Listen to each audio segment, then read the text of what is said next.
Bueno, comencemos entonces. Eh, Buenas tardes a todos y todas por haber venido a esta tercera sesión del ciclo de charlas de filosofía contemporánea de la biología. Y siguiendo con temas ligados a la evolución, hoy tenemos la presencia de Gustavo Caponi. Bueno, Gustavo Caponi es alguien que en este ambiente prácticamente no necesita presentación, sin embargo lo presento igualmente. Gustavo Caponi es profesor en la Universidad de Santa Catarina en Brasil. Eh, si uno revisa su currículum ahí, uno se pierde con todas las cosas que tiene ahí enlistadas, porque tiene una cantidad de artículos y de libros de todo tipo de temas relacionados con filosofía de la biología. Eh, ya sea de filosofía de la biología experimental, cosas ligadas a la historia de la fisiología y cosas ligadas a la evolución, a la biología del desarrollo, a muchos temas.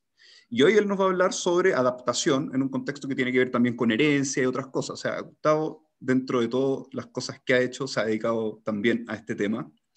Y bueno, en realidad, no sé qué tanto preámbulo puedo hacer, pero para mí de verdad es un honor presentar a Gustavo Caponi en este ciclo y de verdad le agradezco mucho por habernos acompañado y por brindarnos esta charla, que de verdad el tema es muy interesante y bueno, antes que todo decir que esto se enmarca en este contexto, en el contexto de este ciclo de charla, donde vamos a estar contando con varios temas interesantes de filosofía de la biología, de todo tipo, tratamos de ser lo más variado posible. En realidad nunca se puede ser, siempre uno va a dejar, siempre van a quedar afuera temas que uno le habría gustado ver adentro, pero bueno, espero en alguna otra ocasión hacer otro ciclo y con más temas todavía. Pero vamos a tener los temas que estoy mostrando acá en pantalla. Hoy tenemos la presencia de Gustavo Caponi, así que sin más preámbulos, Gustavo, te doy la palabra. Te dejo, Espero. ¿vas a compartir pantalla? Para compartir pantalla, ¿cómo hago? Eh, No, pues sí, para el tema slide y eso. ¿Sí? No voy a usar porque hubiese sido una complicación innecesaria definir adaptación evolutiva y adaptación ontogenética. No va a ser necesario. Ah, Va a ya. ser una exposición tradicional, que es una cosa que yo acostumbro a hacer bastante. Ah, perfecto. Te Para saco entonces el del póster. auditorio, para malestar del auditorio, lo acostumbro a hacer eso. Eh, bueno, Gabriel, te quería sobre todo agradecer por poder participar del ciclo. Para mí es un honor poder participar de cualquier actividad organizada por la Universidad de Chile y sobre todo por un colega como vos, por el cual tengo un gran respeto. Yo sé que estás trabajando con mucha seriedad y eso se nota en el evento que aparte que estás organizando, que me parece muy bueno, ha arrancado muy bien. Espero que yo no dé la nota discordante en esta tercera edición o tercer momento, tercera etapa. Eh, bueno, y también bueno, agradezco a todos los que estén en este momento asistiendo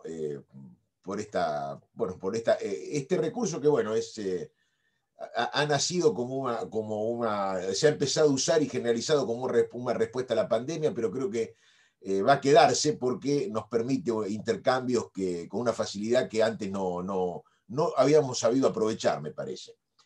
Bueno, el tema entonces es esa distinción entre adaptación evolutiva y adaptación ontogenética. Eh, eh, y se puede comenzar, digamos, para situarnos un poquito en esta idea de dos conceptos de adaptación, recordando una cosa que le ocurre a los biólogos, que son las homonimias taxonómicas. Usualmente los biólogos tienen el problema de que le han dado el mismo nombre a dos taxones diferentes. Y bueno, después hay que hacer un esfuerzo por deslindar y aclarar los malos entendidos que se puedan generar a partir de ahí. En el caso de la filosofía de la biología, muchas veces, en vez de tener la dificultad de las homonimias taxonómicas, lo que tenemos es el problema de las homonimias conceptuales, porque es muy común también que los biólogos lo que hagan es utilizar una misma palabra para expresar dos conceptos diferentes. Y esto, digamos, muchas veces puede generar algún tipo de confusión conceptual y algún tipo de perplejidad que es, digamos, trabajo de la filosofía de la biología, eventualmente esclarecer o ayudar que se pueda esclarecer ese tipo de confusiones. porque digamos, ese tipo de confusiones en algún momento siempre pueden trabar las discusiones, complicar, hasta incluso complicar las propias, sobre todo las discusiones son las que más se afectan por este tipo de confusiones terminológicas, porque en rigor no hay una confusión conceptual. Y un caso típico de estas homonimias conceptuales lo encontramos con el caso del término adaptación, que es usado, y esto ya está planteado en el título, para designar dos nociones diferentes. Uno es el concepto evolutivo de adaptación y el otro es el llamado a veces concepto fisiológico de adaptación, que yo voy a llamar concepto ontogenético de adaptación, siguiendo en eso a Sober, porque me parece que es, en definitiva, aunque sea una expresión menos frecuente, me parece más adecuada, porque es más general que la expresión concepto fisiológico de adaptación. Y en verdad también es una homonimia que no ha pasado desapercibida. Los diccionarios de biología en general nos advierten sobre estos dos conceptos de adaptación. Si uno va a un diccionario de biología, por ejemplo, qué sé yo, a ver, este viejo que yo tengo que me gusta mucho, el de Abercrombie, Hickman y Johnson de Penguin, editado hace mucho tiempo. Este y otros, incluso diccionarios de biología de inicio de siglo, ya avisan sobre esta posible confusión entre dos conceptos de adaptación. Una, la llamada la evolutiva, sería un concepto que alude a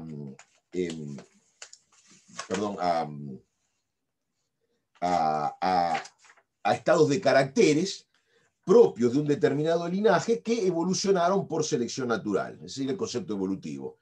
Y el otro es la llamada noción ontogenética, que remite a esos ajustes de un viviente individual que permiten que ese viviente responda funcionalmente a las contingencias de sus ambientes externo e interno. Sin embargo, más allá de lo fácil que pueda parecer explicar esa distinción, lo cierto es que esta distinción puede generar algunos problemas que merecen alguna atención y cuya aclaración depende de una correcta elucidación de las dos nociones. De hecho, si se consideran algunas complejidades conceptuales implicadas, sobre todo en la noción de heredabilidad, que es central para la comprensión de las explicaciones por selección natural, entonces, si se considera la noción de heredabilidad, digo, se podría llegar a la conclusión de que la distinción entre ambos conceptos, adaptación ontogenética y adaptación evolutiva, no es tan clara y que los diccionarios de biología, se podría pensar, exageraron su nitidez, digamos, no le dieron debida atención a lo problemática que podría ser esa distinción. O sea, ignorando dificultades, lo que no sería raro de ocurrir en un diccionario.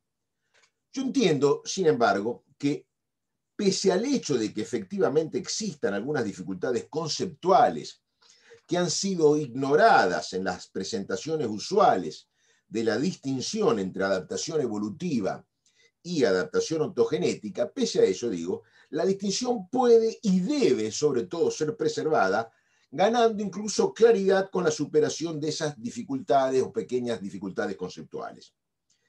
Y será a mostrar eso que voy a dedicar la exposición que estoy comenzando entonces. Bueno, conforme entonces lo que acabo de decir, la noción de adaptación ontogenética abarca lo que habitualmente se caracteriza como adaptaciones fisiológicas, es decir, ajustes fisiológicos a corto plazo hechos por individuos fenotípicamente plásticos y cambios también en la capacidad de respuestas de tejido muscular nervioso ante de tejido muscular o nervioso ante la estimulación repetida. En este sentido, la sudoración ante el calor ambiente sería una adaptación fisiológica, pero también lo sería el aumento de la masa muscular en los brazos de un herrero, para dar un ejemplo clásico. Además, si ese aumento de masa muscular es una adaptación fisiológica, entonces también debe considerarse una adaptación fisiológica o ontogenética al conjunto de modificaciones somáticas que permiten la aclimatación de un organismo individual a un nuevo hábitat o a un cambio climático ocurrido en su hábitat original, pudiendo entreverse incluso una jerarquía de diferentes niveles de adaptación fisiológica que se establecería según los cambios somáticos implicados, según si los cambios somáticos implicados son más o menos profundos o más o menos permanentes. Pero, contrariamente a lo que quizá podría pensarse, el eventual incremento de la capacidad hereditaria media de producir esas adaptaciones fisiológicas, que puede verificarse, por ejemplo, en una determinada población, ya es un fenómeno ajeno a esa jerarquía. Se trata, en ese caso, de una adaptación evolutiva, que es un fenómeno de otro orden. El margen total de adaptabilidad fisiológica no es el mismo, ese propio margen, el mismo no es una adaptación fisiológica. Esa capacidad de adaptación fisiológica es una adaptación evolutiva. Así, aunque un deportista puede incrementar la capacidad de respuesta a los esfuerzos de su propio corazón, ese incremento solo podrá darse dentro de una norma de reacción preestablecida hereditariamente. Y es justamente ese margen hereditario de adaptabilidad fisiológica lo que constituye una adaptación evolutiva. Un fenómeno explicable por causas evolutivas que actúan a nivel de los linajes y no por causas próximas que actúan sobre vivientes individuales. Por eso, el mejor modo de entender la diferencia entre ambos fenómenos es preguntarse por los planos o niveles en los cuales esos fenómenos habrán de registrarse. Cuando se produce una adaptación fisiológica, estamos ante un proceso que quizá pueda ocurrir en todos los individuos de una población y hasta repetirse a lo largo de varias generaciones. Pero, aún así, ese proceso tendrá lugar y podrá verificarse durante el ciclo vital de cada uno de esos organismos. La adaptación fisiológica es, en suma, un fenómeno que ocurre y se registra, es decir, se observa en el plano del viviente individual. Un organismo se ajusta o se acomoda a una presión o a un requerimiento del entorno. Y ese proceso de ajuste se producirá y se observará en los tejidos y funciones de ese mismo organismo. Es decir, a lo largo de su existencia individual. Es en cada uno de los organismos en donde ocurre o surge algo que antes no estaba, sea un aumento del tamaño del corazón o una callosidad, por ejemplo, en la mano derecha. Mientras tanto, en el caso de la adaptación evolutiva, estamos ante un cambio que solo puede registrarse en el plano poblacional. Una adaptación evolutiva es un cambio en el valor medio de un carácter dentro de una población. En su sentido primero, más propio y estricto, una adaptación evolutiva es siempre un estado de carácter de un linaje, y solo en sentido derivado ella es atributo del individuo cuya configuración exige ese estado de carácter. En lo que atañe a eso, la diferencia entre la noción de adaptación evolutiva y adaptación ontogenética es muy clara. La noción de adaptación ontogenética alude a estados y reacciones de un organismo individual, ya lo dije. Lo que sí puede ser tratado como adaptación evolutiva en todo caso, y como también ya dije, es el estado de carácter representado por la capacidad de tener esas reacciones que son las adaptaciones ontogenéticas. Es decir, la capacidad de adaptarse ontogenéticamente que puede presentar un ser vivo individual exhibe un estado de carácter que evolucionó por selección natural. En este sentido, entonces, esa capacidad podrá ser tratada como una adaptación evolutiva. Y esto último amerita también una precisión adicional. Conforme Mary Jane West Eberhard la define, y yo la cito, la plasticidad o flexibilidad, ella dice, es la capacidad de un organismo para reaccionar a un input de su ambiente externo o interno con un cambio de forma, de estado, de movimiento o nivel de actividad. Pero, como ella también pertinentemente lo aclara, esa plasticidad puede ser o no ser adaptativa. Y conforme también Wes Eberhard lo subraya, eso quiere decir que esa plasticidad no siempre es una consecuencia de previa selección, siendo por eso mismo que no siempre la respuesta permitida por esa plasticidad será estrictamente hablando, adaptativa. Por eso, lo que aquí estamos caracterizando como adaptabilidad ontogenética es solo un caso particular de plasticidad fenotípica. Es esa plasticidad que resulta de un proceso selectivo, o sea, cuya posibilidad, condición de posibilidad, derivó o es resultado de un proceso selectivo. Y por lo mismo, solo debe ser considerada como adaptación ontogenética una respuesta posibilitada por un mecanismo resultante de un proceso selectivo.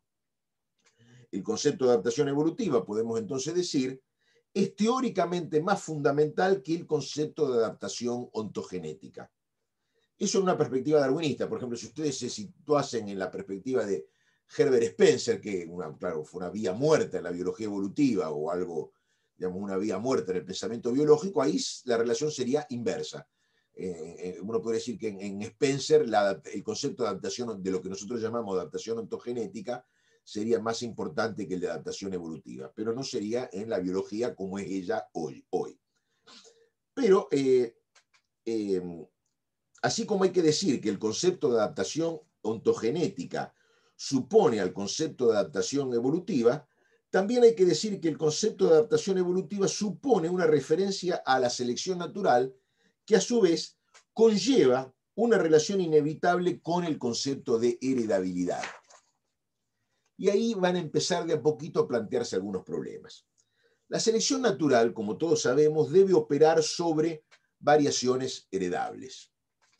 Y es por eso que los estados de carácter que resultan de su operación son también heredables. Es imperativo, con todo, que esa noción de heredabilidad sea correctamente entendida y que se quiera evitar oponerla a lo adquirido. O sea, hay que evitar pensar el concepto de lo hereditario como opuesto al concepto de lo adquirido. O sea, es una mala polaridad para pensar el concepto de herencia ese. Pese a ser un lugar común, la polaridad heredado-adquirido, lo mismo que la distinción nature-nurture, es insostenible y en el límite yo diría impensable. No hay estructura, y por una razón obvia, no hay estructura biológica cuyo desarrollo no suponga recursos ontogenéticos que puedan merecer el calificativo de hereditarios. Y tampoco hay ninguna estructura biológica que no sea resultado de un proceso de desarrollo en el que intervinieron recursos ontogenéticos provistos por el ambiente en el que ese desarrollo ocurre. En cierto sentido, hasta se podría decir, y hay quien lo ha dicho por ahí, todo es hereditario, creo que fue Lewontin, y todo es adquirido. Pero que la noción de lo hereditario no opere como antítesis de la noción de lo adquirido, que eso sea así, no significa que la noción de lo hereditario y que el concepto de heredabilidad que de ella depende no tenga sentido y deban descartarse por ser ideas inútiles o superadas. Por el contrario, necesitamos mucho de esas ideas. Y entre las razones de que eso sea así, la más importante quizás sea la noción de que la noción de heredabilidad sea imprescindible para la formulación de la teoría de la selección natural.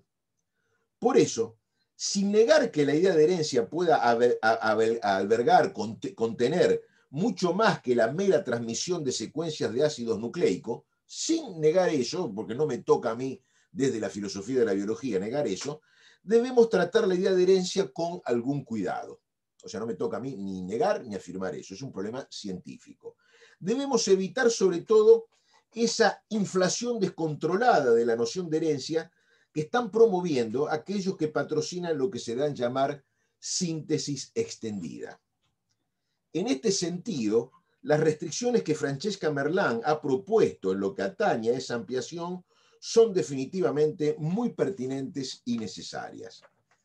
El primer requisito para que ocurra selección natural es la existencia de una población en la que se dan formas variantes cuyas peculiaridades, resultando en el desempeño más o menos eficiente de alguna función biológica, produzcan diferencias de éxito reproductivo entre sus portadores. Pero esa es solo una primera condición para la existencia de la selección natural. Aún faltan otros dos requerimientos que también son cruciales. son criterios relativos a la heredabilidad que deben tener esas variaciones que generan diferencias de éxito reproductivo.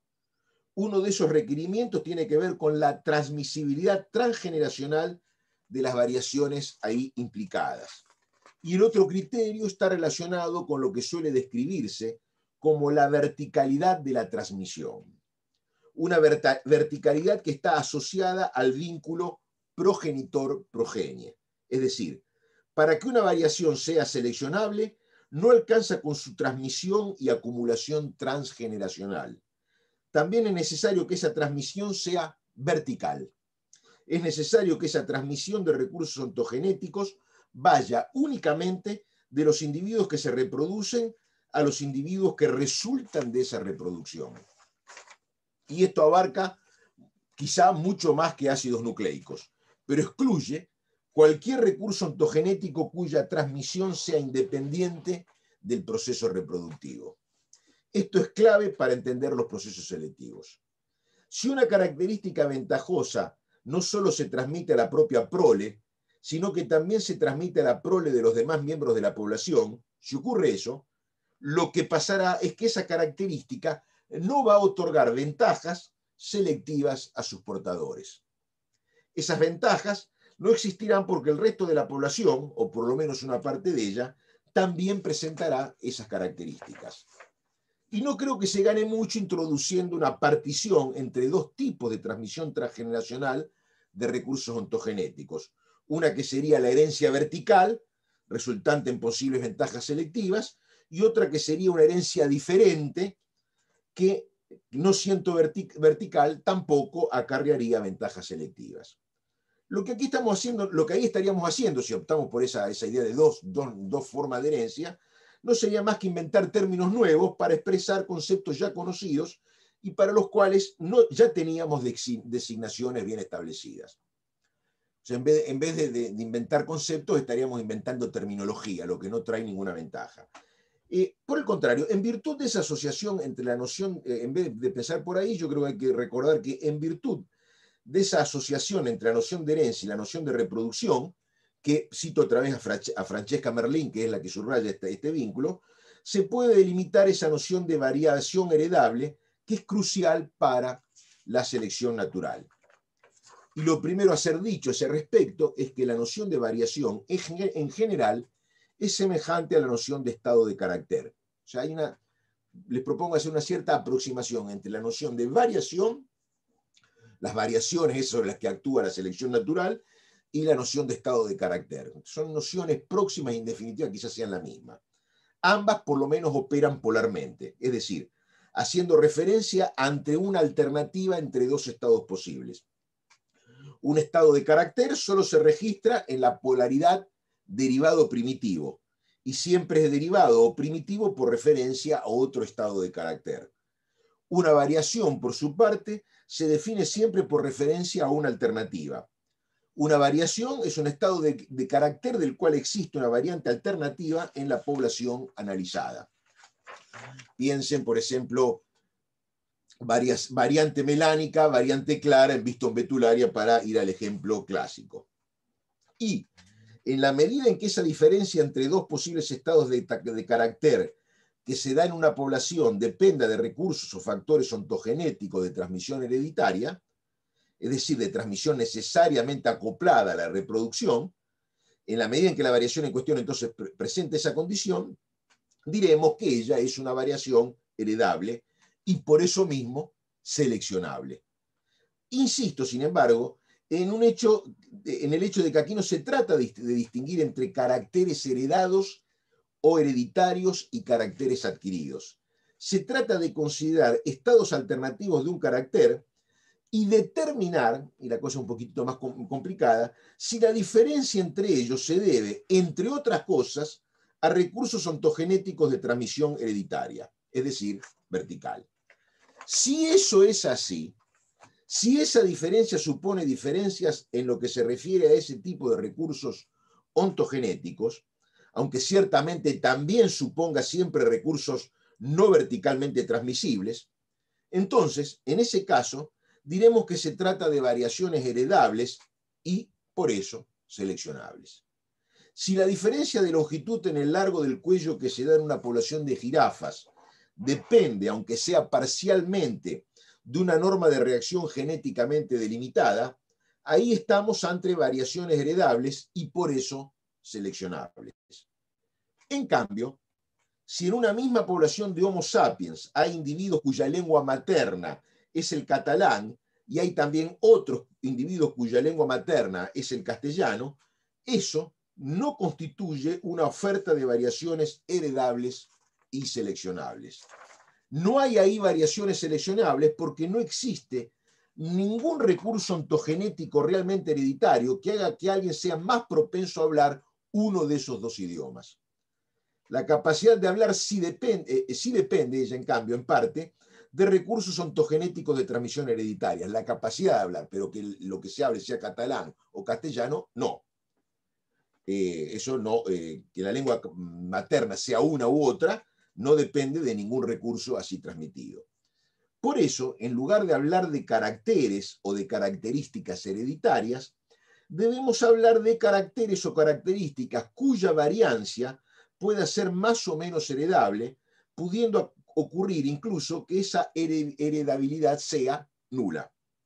Y desde un punto de vista epistemológico, la diferencia entre ambas cosas es mucho más importante de lo que a primera vista podría pensarse. Para que esa noción escalar, que es la heredabilidad, tenga algún sentido y resulte mínimamente operacional, es necesario dejar de considerar características o configuraciones particulares de un individuo. En lugar de eso, tenemos que pensar en términos poblacionales, es decir, tenemos que salir de la biología del desarrollo ingresando en el campo de la genética de poblaciones. En sentido estricto, la heredabilidad es entonces una propiedad que se predica de la variancia de una característica en una población concreta. Es la variancia y no la característica lo que puede ser más o menos heredable. Y esa variancia es atributo de una población y no de un individuo. Por eso, un índice de heredabilidad nada nos dice sobre la probabilidad de que una jirafa de cuello largo tiene o no de engendrar otra con esa misma característica. Ese índice solo nos indica cuál sería el valor medio del cuello que es dable esperar en una generación subsiguiente de esa misma población de jirafas si las condiciones ambientales se mantienen constantes. Con todo, aún así, el hecho de que el índice de la heredabilidad de la variancia de una característica sea superior a cero nos indica algo que es muy importante para entender el concepto de variación heredable.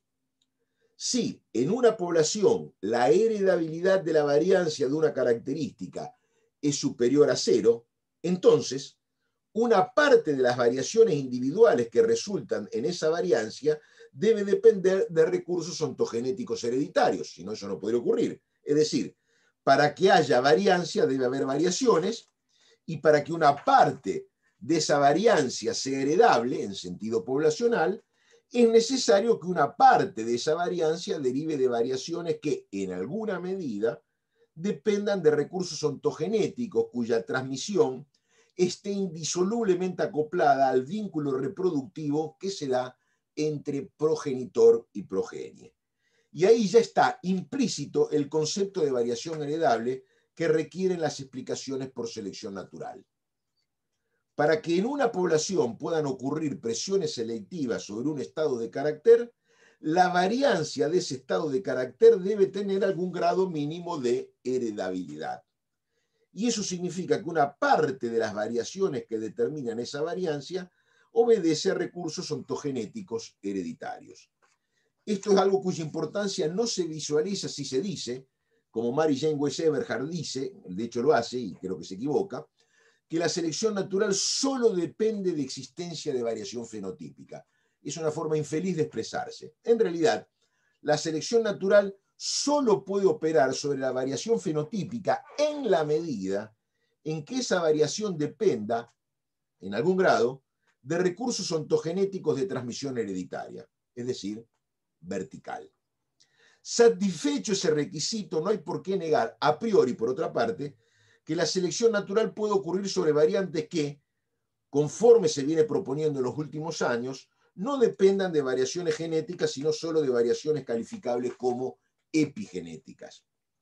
Y en este último caso, tanto como cuando hay involucradas variaciones genéticas, también se podrá decir que el resultante de esa selección, que es la adaptación evolutiva, también deberá ser considerado como un estado de carácter cuya variancia es heredable. Algo que, y ahí está, volvemos a nuestro tema, no ocurre en el caso de la adaptación ontogenética. Pero para mostrar esto último que acabo de decir, mostrar esto último puede representar alguna dificultad. Y digo, ahora volvemos entonces al centro del asunto, al asunto que está anunciado en el título de la conferencia.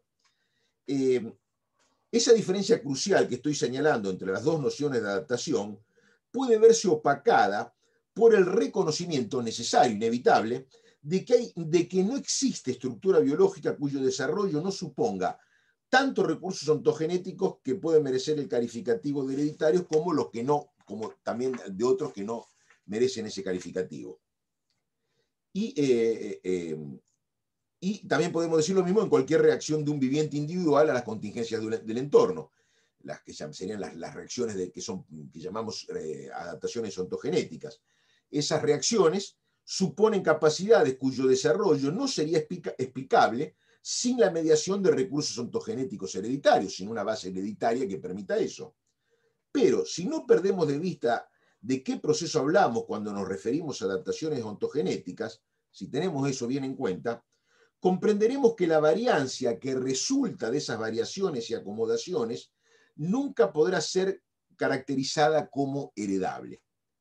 Y de nuevo hay que acordarse de no poner el foco en la estructura, centrándonos en la variación poblacional de esa estructura, perdón, en la variancia poblacional de esa estructura. Conforme lo vimos, las adaptaciones ontogenéticas suponen cierta plasticidad fenotípica previamente modelada por selección natural. Y entre los individuos de cualquier población, esa plasticidad puede presentar una amplia variancia. Imaginemos el caso, vamos a hacer un poquito un caso ficticio, imaginemos el caso de dos tribus de una misma etnia que al ser desplazadas por los invasores de su territorio original, se ven obligados a migrar por un periodo corto hacia una elevada meseta cuya altitud es mucho mayor que la del valle en el que esas tribus habitaban. Eso, podemos imaginarlo, le exigiría a todos los miembros de ambas tribus un cierto proceso de aclimatación consistente básicamente en un aumento de capacidad aeróbica. Pero imaginemos además que, en media, los miembros de una de las dos tribus se aclimatan mejor que los miembros de la otra. En ambas tribus va a haber individuos cuya plasticidad fenotípica les permitirá adaptarse con mayor facilidad y eficiencia, mientras que otros sufrirán más las nuevas condiciones sin poder ajustarse demasiado a ellas. Y es claro que todo siempre será una cuestión de grados, pero conforme lo que yo estoy suponiendo, conforme como estoy estructurando el ejemplo, en una de las dos tribus, llamémosle la tribu A, hay una adaptabilidad ontogenética que en media es mayor a la verificada en la tribu B. Y eso permitirá que, en media, los individuos de A acaben estando ontogenéticamente más adaptados a las nuevas condiciones que los individuos de B. Lo cierto, de todos modos, es que en ambos grupos, las características asociadas a esa aclimatación presentarán cierta variancia, pudiendo suponerse además que una parte de esa variancia obedece a diferencias asociadas con recursos ontogenéticos hereditarios y que por eso, en la próxima generación de la tribu A, la adaptación media de altura continuará siendo superior a la que se dé en la tribu B. Siendo eso precisamente lo que quizá pueda inducirnos a pensar que en última instancia esa aclimatación no es algo diferente del largo del cuello de aquellas jirafas a las que aludí un poco antes. Con todo, si lo pensamos mejor, podremos ver que hay diferencias. Y el punto es este. Una cosa es la transmisión hereditaria de los recursos ontogenéticos que hacen a la mayor adaptabilidad de los individuos, y otra cosa diferente sería la transmisión de las adaptaciones ontogenéticas que efectivamente ocurrieron en la primera generación. Muy posiblemente, esa mayor o menor adaptabilidad, esa mayor o menor capacidad de aclimatarse, constituya un estado de carácter cuya variancia es significativamente heredable y hasta pasible de ser considerada como una adaptación evolutiva derivada de una larga historia evolutiva de migraciones forzadas. Por eso, importa decirlo,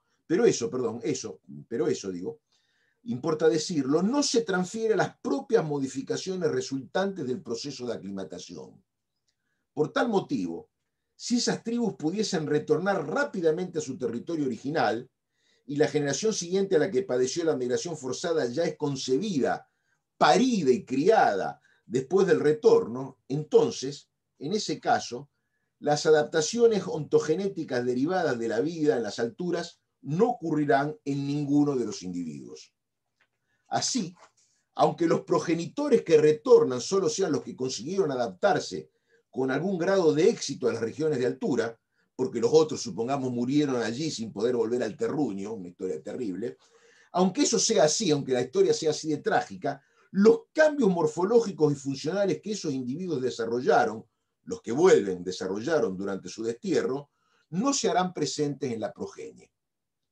Es decir, la adaptabilidad ontogenética puede presentar una variancia cuya heredabilidad es superior a cero, pero eso no se transfiere a la propia adaptación ontogenética que esa adaptabilidad permite. Pese a la heredabilidad de la adaptabilidad, la heredabilidad de la propia adaptación ontogenética continúa siendo nula. La cuestión central, en realidad, reside en saber identificar correctamente el estado de carácter o variación etológica, o el estado de carácter o de variación de la cual se está hablando. Conforme ya dije, ese estado de carácter y de variación se definen polarmente. Los estados de carácter se definen en virtud de la dupla derivado primitivo y las variaciones por referencia a una alternativa identificable en la población.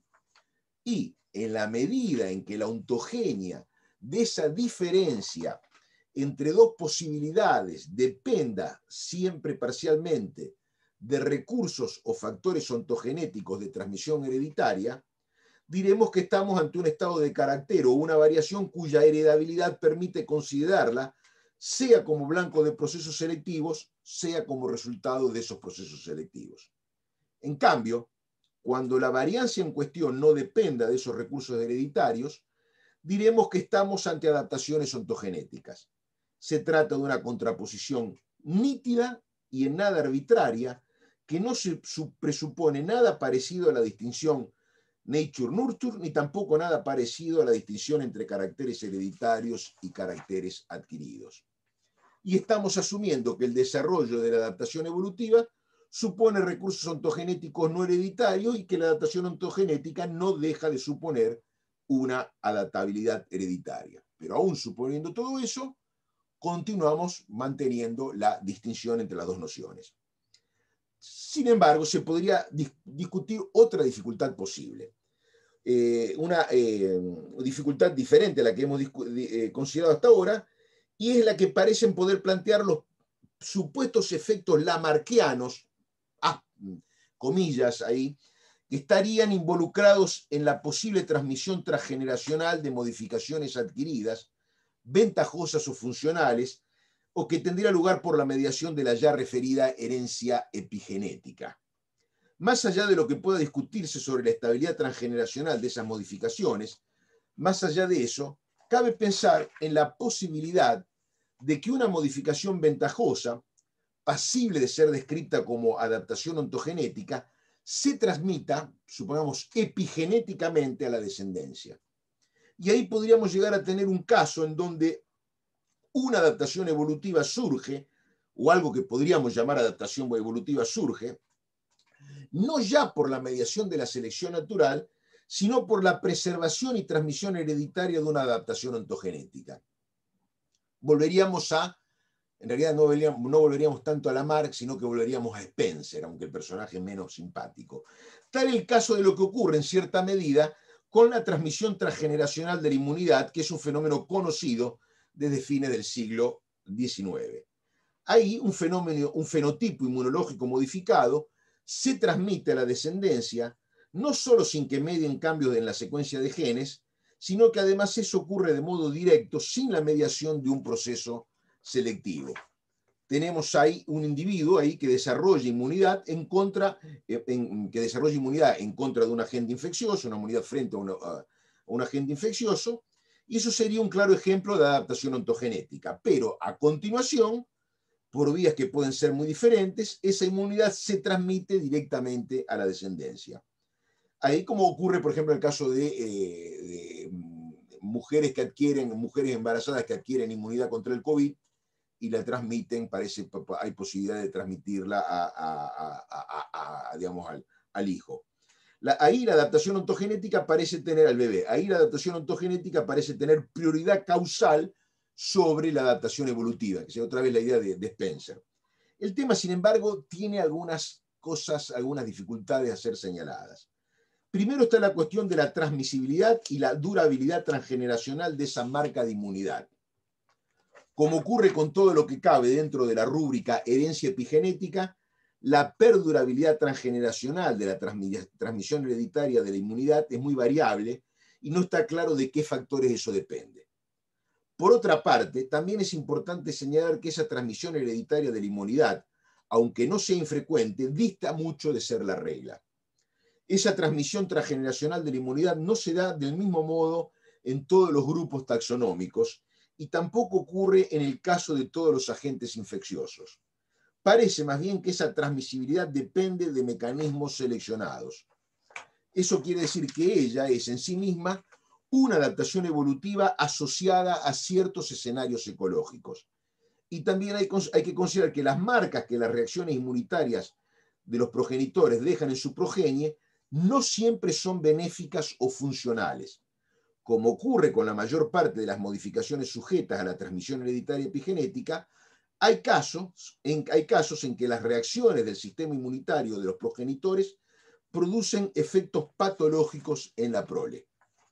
Por eso, aún en el caso de la inmunidad, y con más razón en el caso de otras formas de herencia epigenética de modificaciones adquiridas, siempre parece necesaria la mediación de la selección natural como mecanismo generador de genuinas adaptaciones evolutivas. Y la razón de que eso sea así ya fue muy bien explicada por Richard Dawkins. Conforme él ya dijo en su ensayo Darwinismo Universal, y lo cito, los caracteres adquiridos no siempre son mejoramientos, supongamos que existan, o digamos, los caracteres adquiridos digamos, ontogenéticamente no son siempre mejoramientos. No hay razón por lo cual ellos deban serlo y de hecho en la mayor parte de los casos son dañosos. Por eso, conforme Dawkins concluye, si la transmisión hereditaria de los caracteres adquiridos fuese posible, ello solo puede conducir al mejoramiento funcional si eso está complementado por algún mecanismo selectivo capaz de discriminar esos caracteres adquiridos que son mejoramientos, que pueda discriminar entre caracteres adquiridos que son mejoramientos de aquellos que no son mejoramientos. Si no se postula un mecanismo ontogenético que opere como filtro y solo permita pasar a la descendencia modificaciones que sean convenientes, y nadie ha propuesto que existe ese mecanismo, entonces no queda otra alternativa que postular un mecanismo selectivo que castigue a los herederos de modificaciones funcionales y premie a los herederos de las modificaciones que sí son funcionales. Por eso, cuando hoy se admite el papel de la herencia epigenética en la evolución adaptativa, eso nunca se hace sin dejar de reconocer que la oferta de variaciones epigenéticas, sea cual sea su origen, debe estar sometida al control de la selección natural. Y eso vale para los posibles casos en los que la causa de la modificación epigenéticamente transmitida es una adaptación ontogenética como puede serlo una reacción inmune. Aún en ese caso, la selección natural será encargada de diseñar a la adaptación evolutiva que a partir de allí pueda configurarse. En lo que atañe a eso, la biología moderna, más allá de las novedades de la herencia epigenética, sigue sin apartarse de Darwin. Y Darwin, siempre vale recordarlo, aún aceptando la transmisión de los caracteres adquiridos, recurrió a la selección natural considerándola como el mecanismo adaptador y diversificador fundamental. Conforme Mary Jane West Everhart lo señaló, el reconocimiento del impacto evolutivo de la herencia epigenética no tiene por qué llevarnos a coquetear o a pololear, como se dice en Chile, con el fantasma de Lamarck. Y esto Mary Jane West Everhart lo dice justamente en una reseña que hace del libro de Jablonka, Evolución en 4 dimensiones. Ni eso tampoco de esas ideas no deben llevarnos tampoco a querer negar o a debilitar la diferencia entre adaptación ontogenética y adaptación evolutiva. En todo caso, eso fue lo que intenté mostrar. Les agradezco la paciencia y la atención, les pido disculpas por la falta de slides y aquí estoy para conversar o discutir lo que ustedes quieran conversar y discutir sobre el tema que expuse. Muchas gracias. Muchas gracias, Gustavo. Como siempre, un gusto escucharte. Y bueno, se abre el espacio a preguntas. Antes de abrir el espacio a preguntas, quería dar una información técnica, por decirlo así. Algunas personas me han dicho que el correo donde se envía la información para ingresar a las charlas les llegó a spam en sus respectivas bandejas de entrada. Así que revisen para la próxima en el spam, para cuando enviemos la información nueva para la próxima charla. Y cuéntenle a toda la gente que conozcan, que esté inscrita, que revisen también en la sección de spam, porque a algunos podría llegarles ahí. Así que eso, esa es la información técnica de utilidad pública. Así Bueno, que en bueno. mi caso no llegó a spam, por ejemplo, llegó bien. Sí. En mi caso, uno de los correos me llegó a spam y los otros no, no sé por qué, porque yo siempre me los reenvío a mí mismo, pero bueno. Bueno, abrimos el espacio para preguntas. Guillermo Rodríguez tiene las manos arriba. Y voy a habilitar el chat también. No, está habilitado ya. Guillermo, puedes abrir tu audio si quieres. ¿Se me escucha ahí? Sí. Sí. Bueno, buenas tardes. Muchas felicidades por su exposición. Me aclara muchas cosas y también, por un lado, me genera una pregunta. En ese sentido, quisiera preguntarle a Gustavo si, bueno, la primera pregunta es si conoce el trabajo de Václav Bokta, que es un neuropediatra, ya falleció, y buscando en internet encontré un trabajo de él que me pareció muy interesante, en donde él habla sobre la hipótesis neuroplástica, una explicación alternativa al surgimiento de la bipedia en humanos, ¿no? Entonces voy a citar brevemente nada más su planteamiento general, porque me parece que tiene que ver mucho con la plática que usted acaba de dar. Voy a citar. Dice, planteamos la teoría de que la bipedestación obligada surgió en el seno de una comunidad que por las razones que fuesen, ya sea acarreo, moda o deforestación, adoptaron masivamente la locomoción bípeda como forma de desplazamiento habitual arborícola y terrestre. A pesar de no disponer de una anatomía preparada para la bipedia, las crías de estos ancestros asimilaron de forma precoz el patrón neural de la locomoción bípeda, disponible en la ontogénesis de todo primate, por el potente estímulo de la imitación procedente de toda una comunidad inmersa en el bipedalismo. Continúa la cita. De esta forma, un patrón auxiliar, lo entrecomilla, como es la bipedia para los primates, pasaría a tener un papel principal modelando la plástica estructura ósea de los infantes para imprimir en ella la impronta física del patrón de coordinación bípeda. La pelvis fue, en apariencia, la parte principal de estos cambios que, sin embargo, tuvieron lugar en una zona nuclear para la motricidad de cualquier vertebrado, la columna vertebral. En su argumentación, él dice, Se argumentaría que la orientación ilíaca dorsal, propia de los primates no humanos, forma parte de un contexto anatómico funcional configurado para la locomoción arborícola cuadrúpeda, en el cual la musculatura autóctona que controla la función de la columna vertebral juega un papel esencial. Continúa la cita: sostenemos que el cuerpo, en su diseño anatómico funcional, es un reflejo del patrón neural de locomoción que está configurado en el genotipo de esa especie. Por tanto, el cambio del patrón neural de locomoción lleva implícito el cambio del diseño anatómico del que sirve para estructurarlo. Un proceso de esa naturaleza dejó una enorme cantidad de pruebas en el camino. Y ya a modo de sus conclusiones, que ni modo de citar, de decir todo el artículo, ya en las conclusiones a las que llega dice: la plasticidad fenotípica junto con la variabilidad de patrones posturales disponibles en la ontogénesis temprana fueron los factores que brindaron la posibilidad de transitar rutas motoras alternativas a las que genéticamente tenían predefinidas nuestros ancestros prevípedos.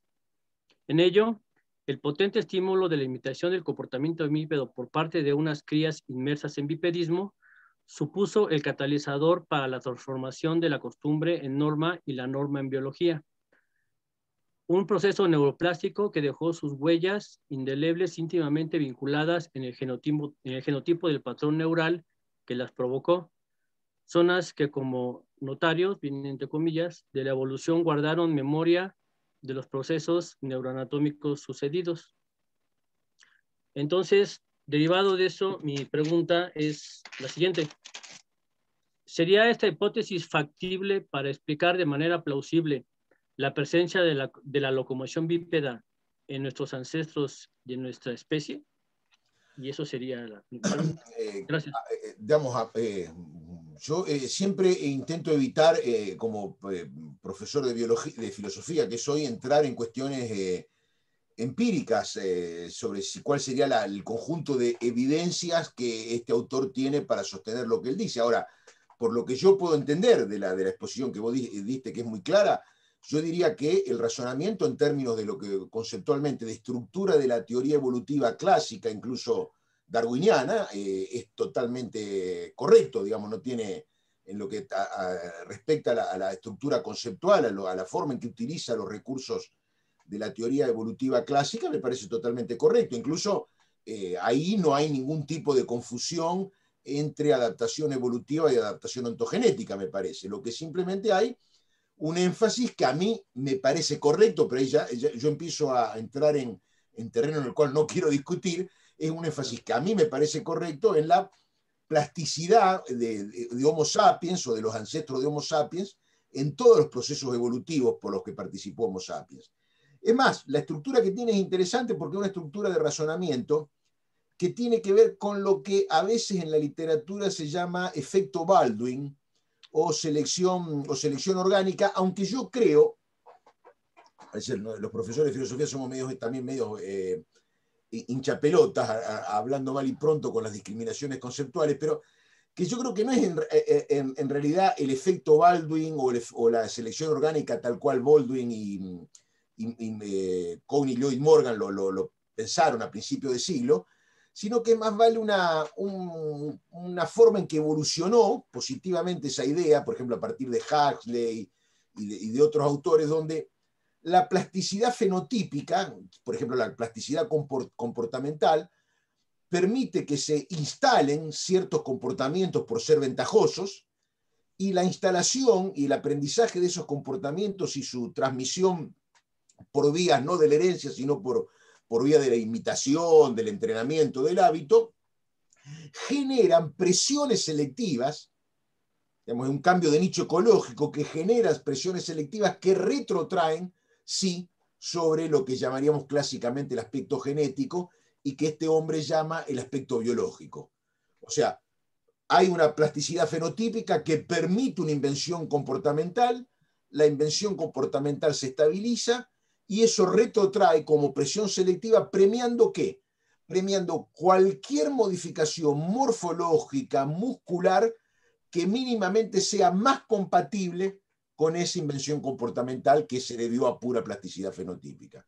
Eso me parece que ahí sí estamos siempre dentro de los recursos explicativos que tiene la teoría de la selección natural en su forma clásica, y que a mí particularmente me interesa preservar y mantener más o menos pulido, evitando las confusiones conceptuales como las que se puede armar a partir de la confusión entre la adaptación ontogenética y la adaptación evolutiva. O sea, dicho, por ejemplo, para el lenguaje que yo usé, ahí lo que tenemos es una adaptación ontogenética, comportamental, sino adaptación ontogenética, posibilitada por la plasticidad neuronal, plasticidad también por la plasticidad muscular, de pasar al bipedismo, que uno efectivamente lo ve en chimpancés, se observa, pero que en determinadas condiciones resulta un comportamiento adecuado, y eso, ahí la adaptación ontogenética produce condiciones para la adaptación evolutiva.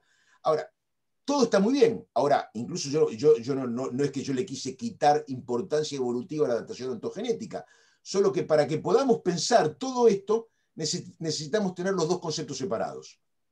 Claro. Para pensar bien necesitamos no confundir los conceptos. Muchas gracias. Ahorita si quiere ahí en el chat comparto el artículo donde viene, bueno, ya, donde viene toda la metodología, todo lo que él hizo.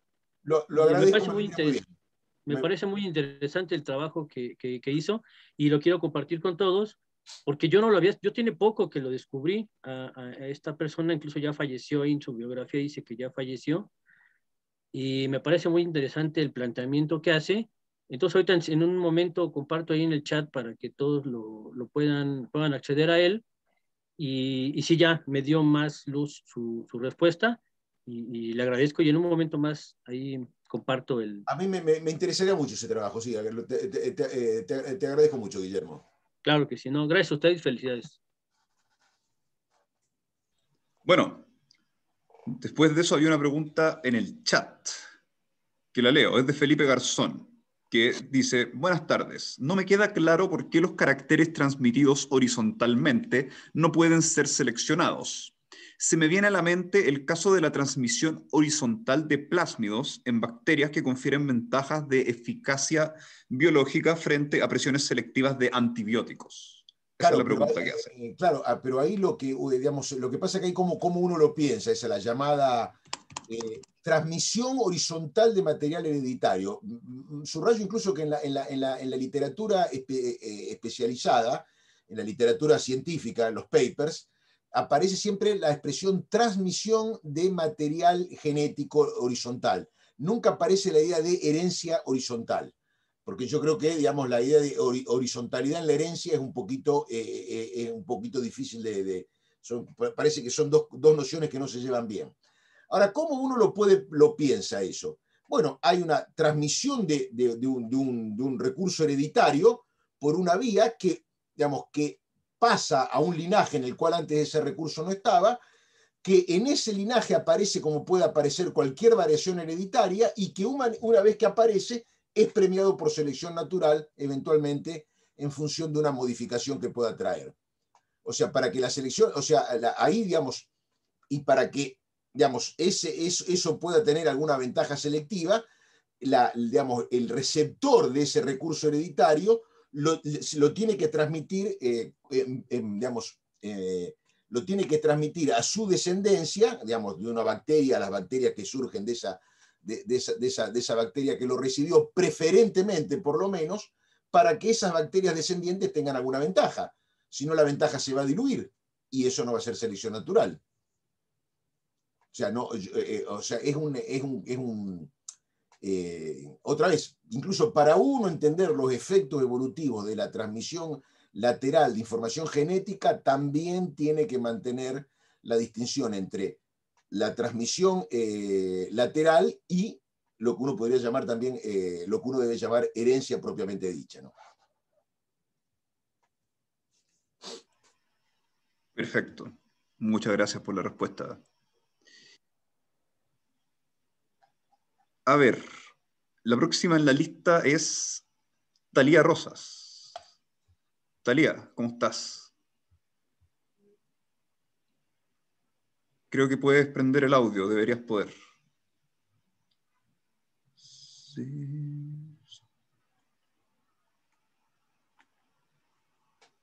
Ahí. Ya, perdón, no podía. Hola Gabriel, ¿cómo estás? Hola, tanto tiempo. Tanto tiempo, desde Bogotá. Y muchas gracias, Gustavo, por tu conferencia. También creo que la última vez que te escuché en una plática pues fue en 2018, en el IFIBI de Bogotá. Uh-huh. Y pues nada, la verdad les quedó muy bonito el evento, me gusta mucho la serie de pláticas que hay, particularmente esta pues me gustó mucho, sobre todo porque yo estoy trabajando el tema de herencia epigenética. Entonces, creo que hiciste precisiones muy importantes, esta precisión conceptual de diferenciar la adaptación evolutiva, ¿no? Y la adaptación ontogenética, creo que nos ayuda a entender, ¿no? De una mejor manera qué hablamos cuando se habla de adaptación ontogenética o de darle ese peso a los procesos ontogenéticos en el proceso evolutivo, ¿no?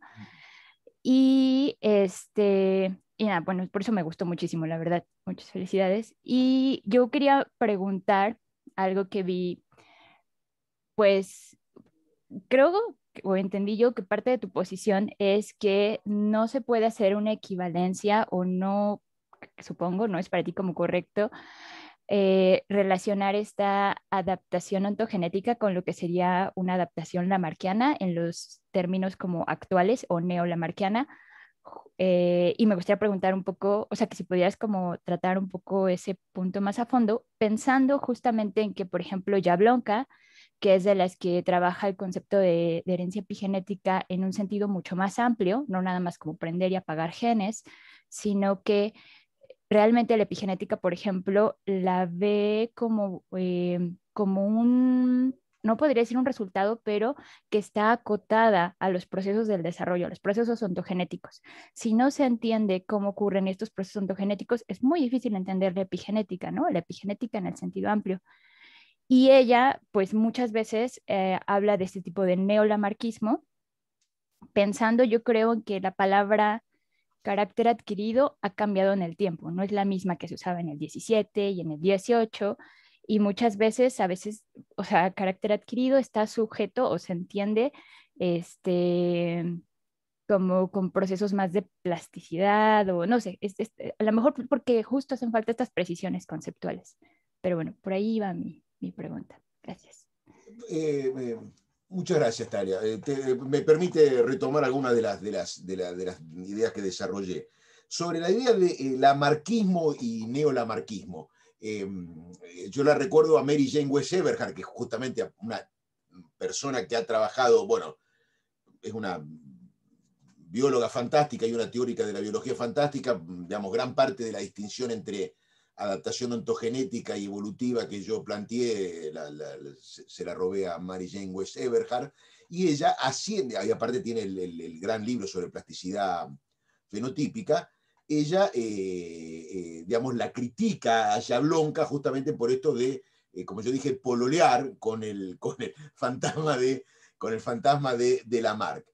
Y aparte porque primero que, bueno, a lo mejor a nadie, digamos, a lo mejor a la gente no le importa mucho la historia de la ciencia, pero a mí por lo menos me importa. Y, digamos, asociar primero transmisión de caracteres adquiridos con la marca, si llamar a eso lamarquismo, es un error porque todos sabemos lo que hemos estudiado un poquito de historia de la biología, es que hasta Weismann o hasta un primer paper de Galton, todos los biólogos, todos los naturalistas, desde Aristóteles hasta ahí, digamos, pasando inclusive por Darwin, aceptaron eso que se llama transmisión de caracteres adquiridos. O sea que eso no es lamarquismo. Es un error. El propio Cuvier, por ejemplo, aceptaba eso claramente. Lo que había discusiones en la historia natural era de cuál podía ser el efecto morfológico a largo plazo de esa transmisión de caracteres adquiridos. Por ejemplo, Cuvier creía que solamente podían tener un efecto muy limitado.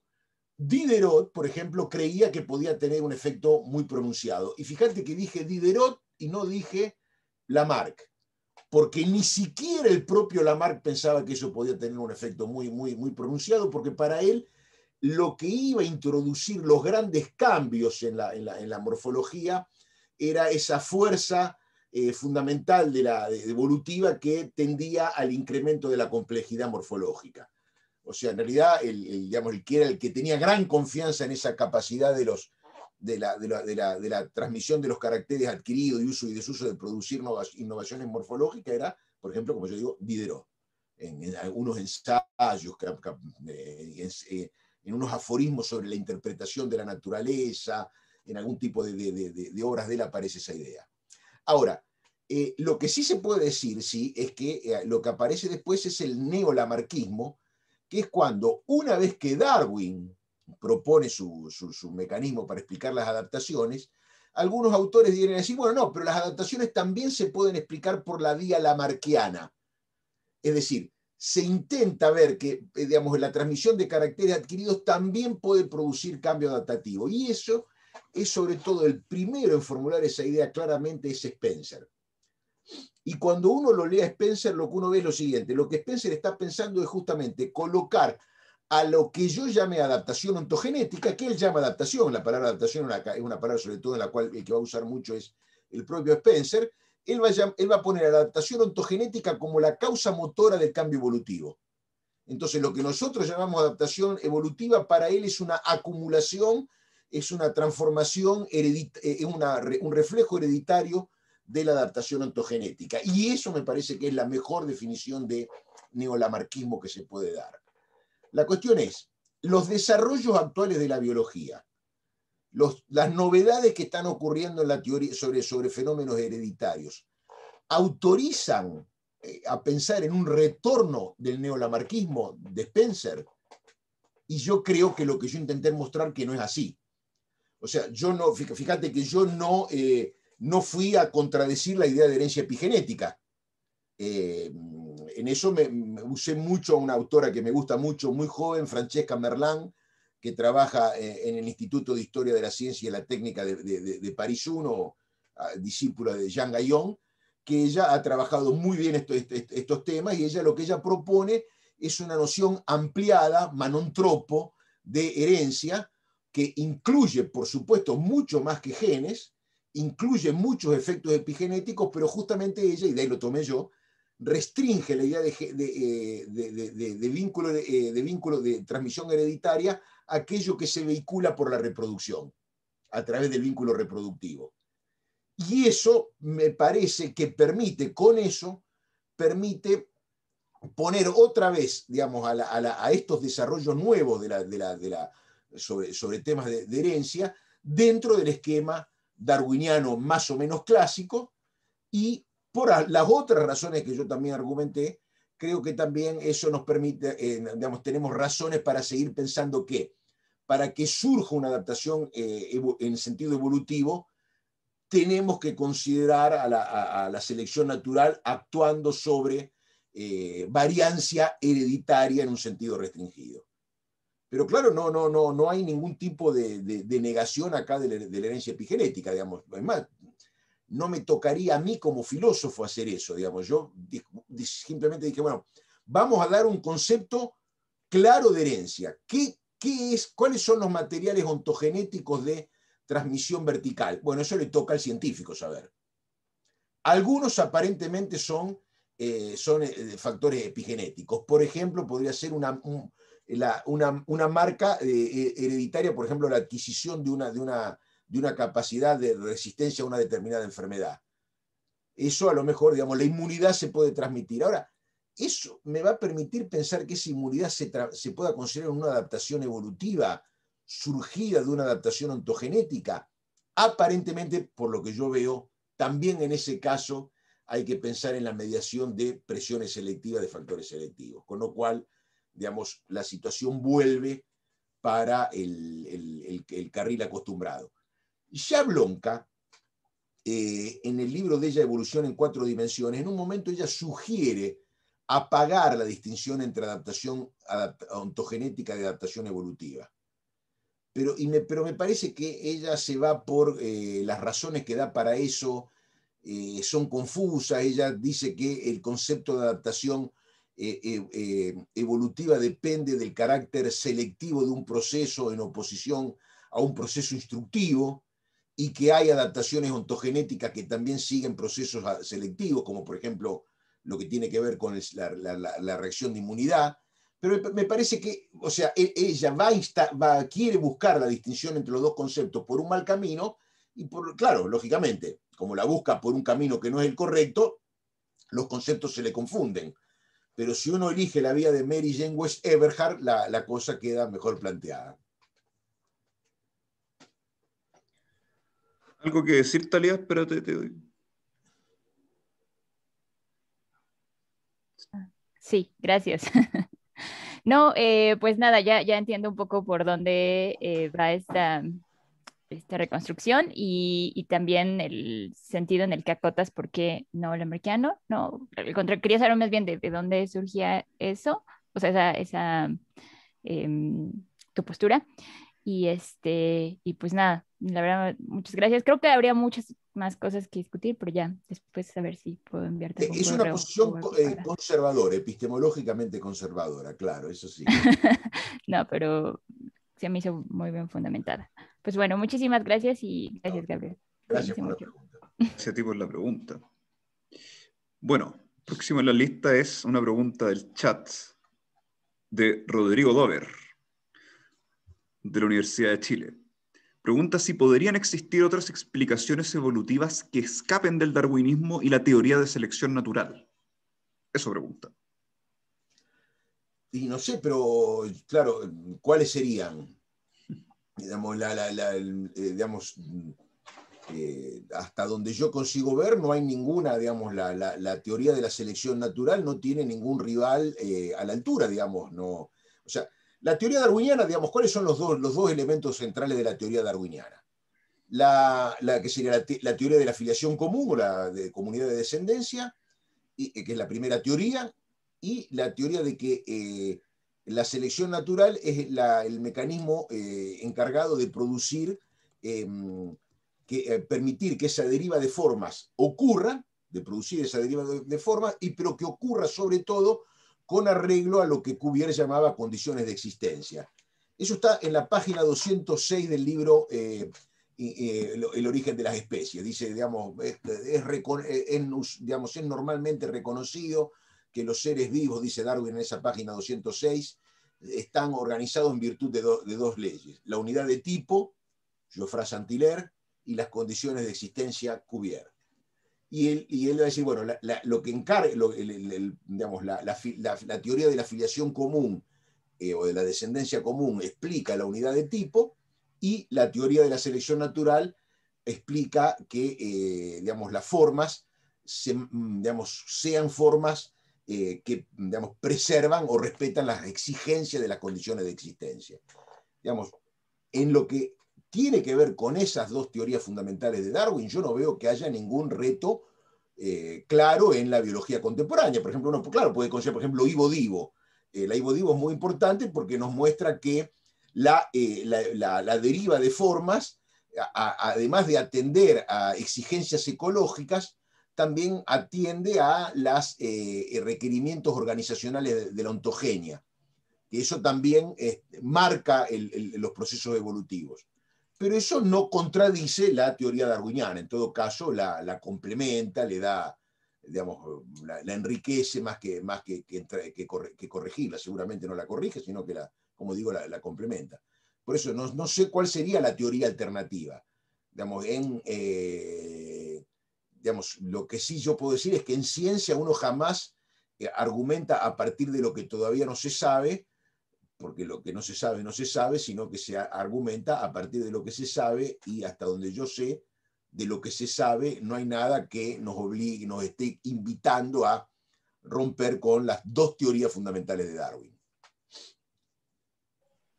Muchas gracias. Bueno, si Rodrigo tiene algo que decir, puedo darle la palabra, me lo pide en el chat o levanta la mano. Puede preguntar después. No sé.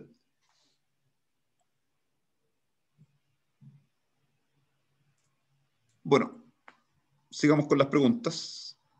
El próximo en la lista es Ariel Roffé. Ariel. Hola Gustavo, ¿cómo andas? Hola, Ariel, ¿cómo estás? Bien, me gustó mucho la charla, te agradezco. Tengo la siguiente pregunta o objeción, si querés. Es que me parece que la definición de adaptación evolutiva tendría que ser independiente de cuáles son los mecanismos que de hecho la generan. Y eso por dos motivos. Primero, hay un motivo conceptual de circularidad, si querés, que es que las adaptaciones evolutivas son el explanandum de la teoría de la selección natural. Con lo cual, si la selección natural te explica a las adaptaciones evolutivas, si vos definís a las adaptaciones evolutivas como los rasgos que surgieron por selección natural, lo que tenés es que la selección natural te explica los rasgos que surgieron por selección natural, lo cual es circular. Bueno, esa es una diferencia vieja que yo tengo con Santiago Ginóbili, pero es así, yo lo entiendo así. Lo que sería el elemento preteórico anterior a la teoría de la selección natural y que define el objetivo explicativo de Darwin, es lo que, lo que él le llama en la página 3, lo que él apunta en la página 3 del origen, que sería lo que yo lo podría llamar así, la adecuación de estructura y función que se da en los seres vivos. Eso es lo que hay que explicar, o sea, que hay que explicar. Digamos, Darwin dice en la página 3, dice, cualquier naturalista que vea las afinidades de estructura de los seres vivos, tanto en el plano anatómico como en el plano embriológico, que observe los hechos también de la biogeografía y los hechos de la asociación geológica de las formas, se va a inclinar a pensar en una teoría de filiación común. Con lo cual, aparte, tiene razón. Por ejemplo, Buffon fue llevado a pensar de esa forma, Kant fue llevado a pensar de esa forma, pero todos recularon, ninguno se atrevió a dar ese paso, a atravesar el Rubicón transformista, evolucionista, porque no consiguieron imaginar un mecanismo capaz de producir esa deriva de formas que al mismo tiempo respetase lo que Cuvier llama condiciones de existencia. ¿Y qué son condiciones de existencia? Son las exigencias organizacionales de viabilidad que los seres vivos deben respetar para subsistir y que de hecho nosotros vemos que eso es así, que se da esa adecuación de estructura y función. Ahora, una vez, y ahí después Darwin inventa una teoría, que es la teoría de la selección natural, para explicar esa adecuación de estructura y función, y ahí esa adecuación de estructura y función, digamos, pasa a ser pensada como adaptación ya definido internamente por la propia teoría, y de usar un lenguaje moderno, como una apomorfia resultante de selección natural. O sea, dirías que el explanandum de la teoría cambió por la propia teoría. Sería así, digamos, tenemos primero un hecho a ser explicado, que es la adecuación de estructura y función que se da en los seres vivos, y la teoría me enseña a interpretar esa adecuación de estructura y función como producto de un mecanismo particular que es la selección natural, y así entonces me lleva a pensarlo como adaptación en un sentido darwiniano, que es un concepto que ahora sí es un concepto interno de la propia teoría. Ok, la segunda objeción que tenía, quizás retomando un poco la pregunta anterior, es que o sea, el mundo podría haber sido de otra manera, ¿no? Sobre si hay o no mecanismos alternativos a la selección natural que te generen adaptación. Está claro que la discusión está más o menos saldada, pero el mundo podría haber sido lamarckiano en el sentido de la marcha, no en el sentido de la epigenética contemporánea. Y parece que ahí tendrías, yo diría, el mismo fenómeno a explicar, tendría sentido hablar de adaptaciones evolutivas, solo que tendrías explicaciones distintas de ese fenómeno. Que el mundo podría haber sido lamarckiano significa que se pueden transmitir hereditariamente las modificaciones adquiridas. ¿Sería eso, mundo lamarckiano? No solo eso, sino que los rasgos modificados por ejemplo, cosas como atrofia, hipertrofia, Sí, sí, uso y desuso. y que resultan ventajosos para los individuos, se hereden a la descendencia. Bueno, pero, Y que no hubiese habido selección natural en absoluto, claro, digamos. pero lo interesante es que eso es el mundo ese es el mundo de Darwin. O sea, como yo decía antes, la idea de que eso puede ocurrir, que modificaciones que tienen que ver con ambiente, alimentación, temperatura, hábitos de vida, uso y desuso de órganos, por ejemplo, que eso se pueda transmitir a la descendencia, esas modificaciones producidas. Por eso es algo que está en la historia natural desde Aristóteles hasta Galton y Weismann, o sea, Darwin incluido.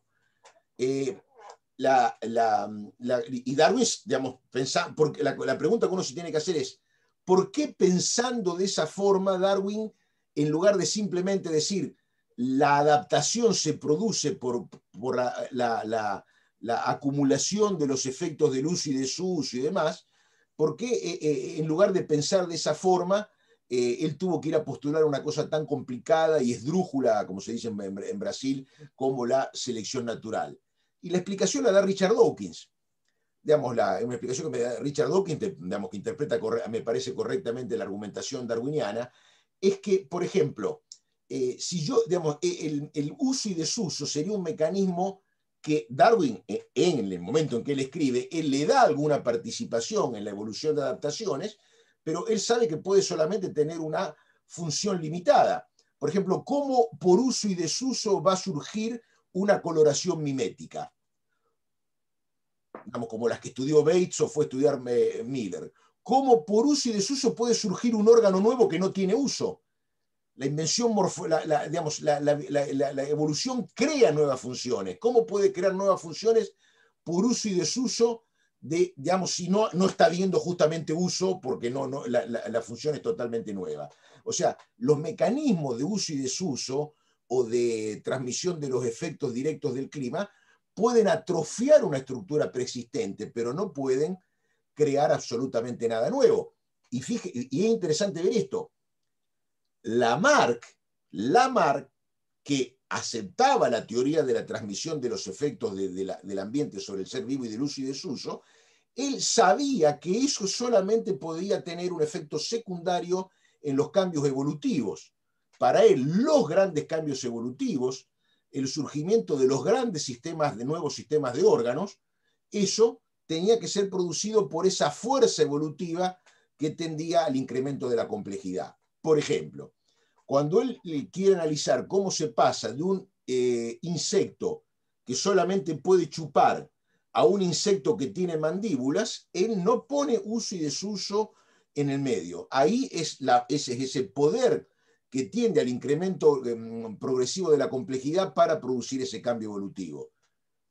Buffon, por ejemplo, un poco antes de Lamarck, pero un personaje próximo a Lamarck, también con su teoría de la degeneración, él piensa, bueno, por la degeneración uno puede pensar que, por ejemplo, un linaje de caballos termine se transformando en un linaje de burros. Pero uno, por ejemplo, nunca puede pensar que la degeneración sea capaz de producir, por ejemplo, las modificaciones, por ejemplo, él analiza, el Buffon compara los monos del Nuevo Mundo con los monos con colas del Viejo Mundo, y entre los dos grupos ve diferencias morfológicas lo suficientemente grandes para que no se puedan explicar por los mecanismos de la degeneración. Y eso los lleva, en el caso de Buffon, a, digamos, evitar, digamos, a no optar por una teoría evolutiva en el sentido lamarckiano o después darwiniano. O sea, evidentemente, digamos, aún en un mundo de transmisión de caracteres adquiridos, parece que la selección natural tendría alguna función a cumplir. Te agradezco por la respuesta. Muchas gracias, Ariel, por la pregunta. Interesante la discusión. Bueno, el próximo en la lista es Roberto Castellán, que ya está autorizado para... Bueno. Sí. Muchas gracias, estimado doctor Caponi. Excelente su participación, una plática magistral, muy limpia, realmente toda una cátedra y se lo agradezco mucho. Sus puntos de vista son sumamente interesantes. Tengo como estudiante de biología, claro, algunas cuestiones por ahí que me brincan pues a priori. Una de ellas es que si bien, como lo menciona Gould en la agenda adaptacionista, Darwin hablaba de dos tipos de selección natural, una frecuencial y otra positiva. La positiva siendo la acumulación de los estados o del estado del carácter, y la frecuencial siendo esta que ocurre a nivel organísmico y que es la que casi siempre se representa en casi todos los libros de biología y las discusiones de esta naturaleza. Dawkins me parece de los pocos que retoman Dawkins y Gould la positiva. Con esto a lo que voy es, dentro de la selección natural frecuencial, tenemos casos en donde factores que están en el sistema de herencia entre la mutación como tal y la expresión fenotípica, hay una serie pues de eventos, por decirlo de alguna manera, que pueden modificar la expresión fenotípica previo, a la selección natural. Entonces, yo un poco yendo supongo usted lo mencionó por ahí al principio, a la discusión que deciden entablar precisamente Jablonka, Kevin Laland y colaboradores en la síntesis extendida, ¿no? Donde ellos dicen hay una herencia inclusiva, pero que además es una herencia que le llaman, que sigue los principios de causalidad recíproca. Por ejemplo, ustedes como filósofos que me parece que pueden entender un poco mejor estos conceptos. Yo desde la parte de la biología les puedo decir que rescaté un ejemplo de causalidad recíproca o de esto a lo que me estoy tratando de referir, que es con la expresión de una serie de small interference RNAs en las plantas, en donde cuando el meristemo apical se está desarrollando, el que va a producir las hojas, antes de generar un lado abaxial y un lado adaxial, puede determinar, dependiendo de cómo se esté desarrollando la parte anterior del meristemo, un número diferencial de estomas en la parte abaxial y en la parte adaxial, ¿no? Esto particularmente para selvas con doseles sumamente tupidos, ¿no? Donde va a ser importante para evitar la fotorrespiración, dependiendo la cantidad de luz que entre, que esta cantidad, de estomas sea diferente entre un extremo y otro de la planta. Y esto hasta el momento se ha podido explicar por estos RNAs de pequeña interferencia, es decir, tal cual factores epigenéticos que parecen estar ampliamente extendidos dentro de las latifoliadas de las angiospermas. Entonces, mi pregunta es, para mí esto encaja un poco con lo que propone Kevin Laland, Jablonka y demás en la síntesis extendida, pero aún así me parece que tiene algunos huecos que son, que estos caracteres adquiridos, un poco lo que mencionaba, no sé si lo malinterpreté, pero usted, son causas de evolución más por sesgar el hecho o sea, son causas de evolución por sesgar el hecho a las variaciones fenotípicas que van a ser expresadas o van a estar sujetas a la selección. No sé si me alcanzo a entender con esto. El razonamiento es que el desarrollo, todos estos procesos intermedios, procesos centrales, son muy robustos desde la formación. Tenemos de microtúbulos, de rutas de transducción de señales y hasta la organogénesis. Entonces, ¿dónde acomodaría usted este tipo de causalidad recíproca, como la que mencionan ellos, en un panorama de selección natural darwiniana, en la frecuencial, en la positiva? Me parece a mí muy complicado, me parece que es de los casos que pueden causar más ruido, valga la redundancia, y me gustaría saber sobre todo su postura como un laureado filósofo de la ciencia de cómo se usa este término de causalidad recíproca. ¿Qué puede opinar al respecto? Y le agradezco sobre mucho. la complejidad de los procesos de desarrollo, eso yo creo que en lo que me tocó, en lo que yo expuse, digamos, está contemplado en el hecho de decir que, digamos, en el desarrollo de cualquier característica de un organismo están involucrados factores hereditarios de transmisión vertical, esto es, de transmisión acoplada al vínculo reproductivo, y otros factores que son de otra naturaleza, que pueden tener que ver con el ambiente en el cual ocurre eso, puede también tener, digamos, sí, uno lo puede dividir que tienen que ver con el ambiente, pero digamos, la distinción entre lo hereditario y lo no hereditario es bien simple. Lo hereditario son aquellos recursos que se transmiten por el vínculo reproductivo. Ahora, una vez que uno dice eso, lo que uno puede decir es que en cualquier configuración de un organismo necesariamente tienen que intervenir factores que no son hereditarios. Eso con relación al proceso de desarrollo. Ahora, con relación al proceso de selección natural, bueno, la selección natural va a operar sobre el fenotipo constituido, digamos, o el fenotipo como el fenotipo entra en interacción con el ambiente, con el cual uno se encuentra en algo que puede parecer relativamente complicado o desconcertante, pero me parece que no es, que los factores que configuran el ambiente selectivo también son los factores que configuran el ambiente ontogenético, o que en parte configuran el ambiente ontogenético.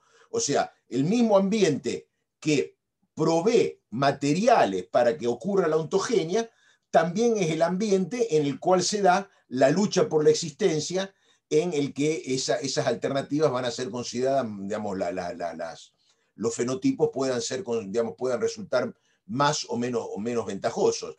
Me parece que no hay, digamos, ahí no hay nada que sea, digamos, son cosas que a lo mejor a veces cuando uno expone la teoría las desconsidera para no complicarse, pero me parece que no hay ninguna dificultad en pensar eso de esa forma. Incluso es interesante ver que el concepto de variancia hereditaria siempre es relativo a un determinado ambiente.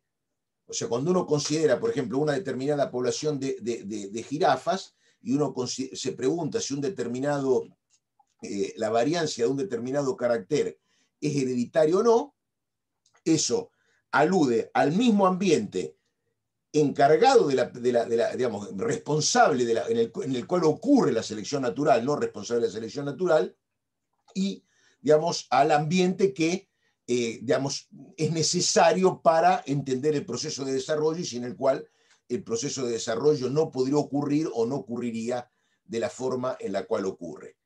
Esa, digamos, me parece que es una cuestión a considerar. Sobre esta idea de causación recíproca de la cual habla Lalan y esta gente, yo creo que lo que se puede decir es que están inventando la pólvora. O sea, digamos que me parece que es lo que hay mucho en este tema de la síntesis extendida. Yo no me interesa en lo más mínimo dudar de los hechos que ellos apuntan, de los aportes empíricos, de los resultados empíricos de las investigaciones de ellos, pero hay una especie de ova conceptual en relación a eso que me parece que a veces genera algún tipo de confusiones. El caso, por ejemplo, de la causación recíproca.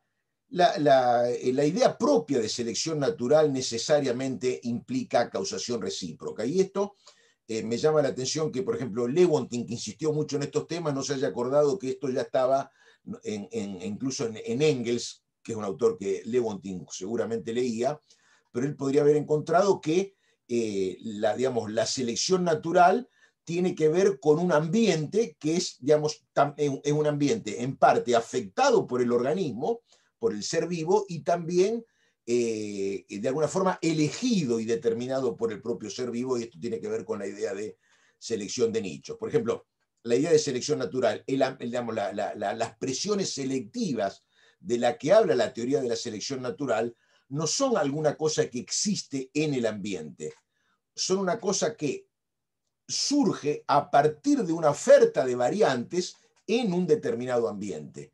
No hay el ambiente por un lado y la variante por otro, y que el ambiente sea el ambiente que selecciona. O sea, eso nunca fue la teoría de la selección natural. Entonces, en ese sentido, me parece que la idea de causación recíproca es una idea que ya está claramente prevista en cualquier formulación más o mínimamente cuidadosa de la propia teoría de la selección natural. O sea, no es que sea falso, sino que no hay ahí ninguna novedad conceptual tan importante como aparentemente habría.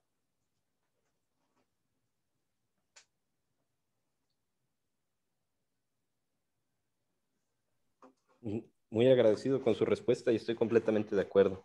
Muchas gracias. Hay una cosa a decir siempre en esto. Tenemos que tener, digamos, datos empíricos nuevos, líneas nuevas de investigación, desarrollos nuevos no necesariamente implican grandes cambios en lo que sería el plano que nos puede interesar desde la filosofía de la biología, que sería el plano epistemológico, el plano metateórico.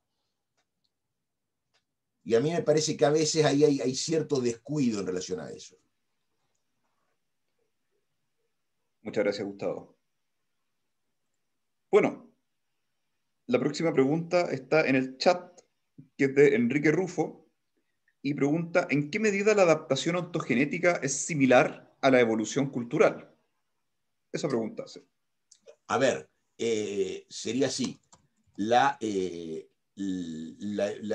digamos, hay evolución cultural, sobre todo porque somos, en la medida en que digamos, hablamos de seres vivos que tienen una gran plasticidad comportamental y una gran plasticidad de capacidad de aprendizaje.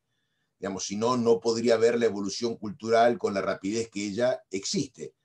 Y el hecho de que, digamos, nos adaptemos, que produzcamos y nos adaptemos individualmente ahora como digamos, a esa evolución cultural tiene que ver justamente con la adaptación ontogenética. Digamos, el hecho de que aprendamos, por ejemplo, a usar nuevas tecnologías, aprendamos a usar nuevas herramientas, eso es, claro, tiene que ver todo con el dominio con el plano de la adaptación ontogenética. Pero evidentemente ha habido un proceso evolutivo que nos hizo lo suficientemente plásticos como para que puedan ocurrir esas adaptaciones ontogenéticas que permiten la evolución cultural. Que a su vez, digamos, también eventualmente puede retrotraer sobre la propia evolución, evolución ahí sí en el sentido de evolución en el sentido estricto, produciendo presiones selectivas. Eso ya está, por ejemplo, claramente en libros tan viejos como El azar y la necesidad de Jacques Monod. Digamos, él dice, Jacques Monod, no es que el cerebro creó el lenguaje, sino que el lenguaje creó el cerebro.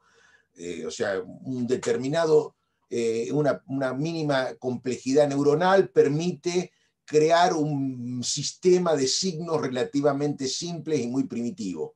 Una vez que ese sistema existe, ese sistema crea una presión selectiva favorable a un incremento en la capacidad de mejor aprovechar ese recurso comunicativo. Y eso es una presión selectiva que impulsa algún tipo de evolución cerebral. Una vez que esa evolución cerebral ocurre, ella también produce o facilita una evolución del sistema de comunicación del lenguaje, y eso vuelve a retrotraer sobre la propia evolución cerebral. O sea, digamos, eso ahí sería un caso bien clásico de esta causación recíproca, que ya está, digo, en un libro de un biólogo molecular como Jacques Monod. Pero en relación a la propia pregunta hecha, sí, efectivamente, lo que en general permite los cambios culturales y la variedad de cultura que existe es nuestra capacidad de adaptación ontogenética. La plasticidad fenotípica de Homo sapiens. Dice gracias, Enrique Rufo, en el chat. Hay una pregunta, creo que, bueno, después hay otra pregunta en el chat, pero en la fila estaba Juan Pontes. Juan. Sí. Tudo bom, Juan? Olá, professor. Tudo bem? Olá a todos. Gracias por la esclarecedora presentación. Lo siento a todos por mi español, perdón. Bien, esta separación entre los conceptos de adaptación evolutiva y adaptación ontogenética parece facilitar sus usos de formas más coherentes dependiendo del campo de las narrativas biológicas en cuestión, así como parece disolver la confusión de algunos usos menos precisos del término. Sigo sus trabajos filosóficos y, en particular, considero muy valiosa su separación entre linajes biológicos y sistemas biológicos como dos tipos diferentes de individuos biológicos que son los objetos de reflexión de dos posiciones epistemológicas más generales en biología, a saber, las de la biología evolutiva y de la biología funcional. Mi pregunta es si esta separación de tipos de adaptación puede verse como un reflejo de estas posiciones epistemológicas y los tipos de individuos que son objetos de sus reflexiones, o si esta separación conceptual es más independiente de esta otra discusión. Gracias. No, perfecto, Juan. Sí, efectivamente, creo que incluso aparece en un momento en la exposición, apareció la vinculación entre la adaptación evolutiva, que es algo que ocurre en el orden de lo que yo llamé causas evolutivas, podría haber utilizado causas remotas, causas ultimate, usando la terminología clásica. Meyer finalmente terminó hablando de la oposición entre causas próximas y causas evolutivas, y es la que yo usé en esta exposición. O sea, claro, las adaptaciones ontogenéticas son fenómenos que tienen que ver con el dominio de las causas próximas. Las adaptaciones evolutivas tienen que ver con el dominio de las causas remotas o causas evolutivas. Por lo mismo, también podemos decir, las adaptaciones evolutivas son algo que ocurre en el dominio de los linajes, es decir, son cambios de estados de carácter que ocurren en el dominio de los linajes. La mejor definición que yo conozco de adaptación evolutiva es justamente apomorfia resultante de un proceso de selección, de un proceso selectivo. Y en cambio las adaptaciones ontogenéticas son cambios que ocurren en cierto tipo particular de sistema biológico, que son los seres vivos individuales. Digamos, ocurren en el orden de los sistemas justamente porque ocurren en el plano de los seres vivos individuales. Aunque eventualmente también podríamos decir que también seguiríamos dentro del dominio de los sistemas, que tal vez podríamos hablar en algunos casos de tal vez adaptaciones ontogenéticas que ocurren en el plano de grupos, pero no en el plano de los linajes. Por ejemplo, un cambio de comportamiento en una manada o en una sociedad para adecuarse a una determinada circunstancia, uno lo podría transformar eso, entender como una adaptación ontogenética, que de hecho exige cambios de comportamiento en los individuos, pero nunca lo puede confundir con un cambio de estado de carácter, que es algo que ocurre en el plano del linaje y no en el plano de un grupo particular, que es un interactor ecológico particular y no ya un linaje. O sea, entender bien esta distinción exige, si Juan, vos tenés razón, exige también tener en claro la distinción aquella entre sistemas y linajes. Muchas gracias. Casualmente yo iba a hacer exactamente, o no exactamente, pero prácticamente la misma pregunta sobre linajes o sea, sobre los dos tipos de individuos, linajes y sistemas. Así que muchas gracias, Juan, por haberla preguntado. Bueno, tenemos una última pregunta en el chat. Una pregunta corta referente a la pregunta que se hizo sobre evolución y cultura. Alguien dice, en relación a la pregunta de Enrique Rufo y la respuesta de Gustavo Caponi, ¿podemos hablar entonces de una dialéctica de la biología? Eso preguntan en el chat. ¿Qué opinión te merece a ti el concepto de dialéctica de la biología? Y depende cómo se la entienda la dialéctica. Por ejemplo, yo, en cierta forma, por ejemplo, los procesos evolutivos que tienen que ver con esto que yo llamé efecto Baldwin, pero que yo digo que a mí me gusta más llamarle efecto Huxley, es un proceso dialéctico, digamos, uno puede decir,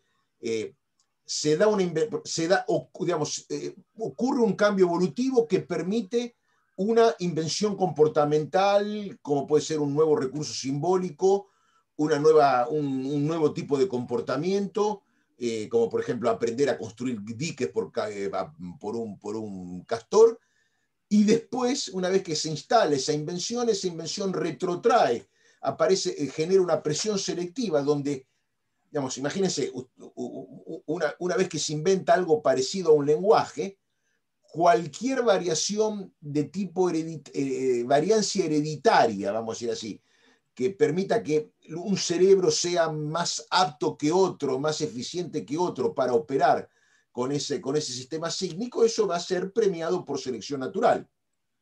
Ahí entonces tenemos la invención comportamental, cuya condición de posibilidad estuvo en una invención evolutiva que produce, a su vez, un cambio evolutivo que produce la posibilidad de nuevos cambios comportamentales que a su vez van a retrotraer sobre cambios evolutivos. ¿Llamamos a eso dialéctica? Podría ser. Si es eso dialéctica, yo lo acepto.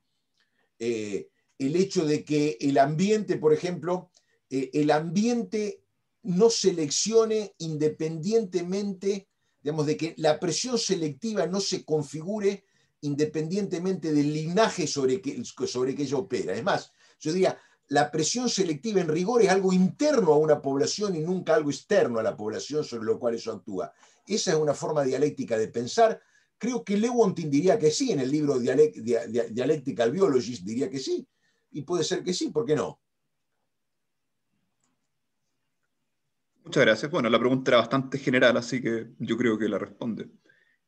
A menos que en el chat alguien diga lo contrario. Bueno, y para ir cerrando ya, porque ya estamos en la hora, en el chat me dejaron una pregunta, pero me la dejaron a mí por interno, pero igual la hago acá, pero tiene que ver con, tal vez tiene más que ver con el transhumanismo, me dicen, pero preguntan si en algún momento los humanos pudieran realizar cambios controlados en la línea germinal, es decir, sobre su propia evolución, ¿hasta qué punto tendría sentido, o sea, tendría sentido seguir hablando de evolución darwiniana en el caso humano y en la adaptación ontogenética?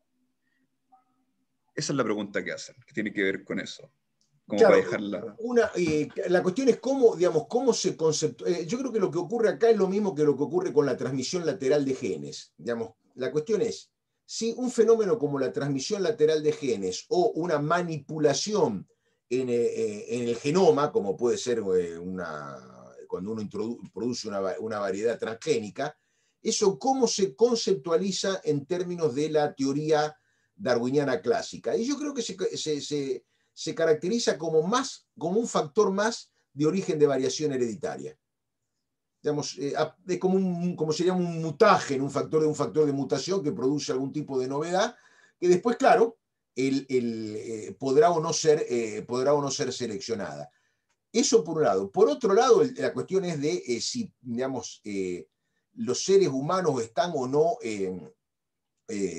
sometidos a cambio evolutivo, es una pregunta que nos podríamos hacer aún hoy, antes de que exista cualquier tipo de manipulación genética muy significativa sobre nosotros mismos. La cuestión es que, digamos, la pregunta es, ¿qué factores ambientales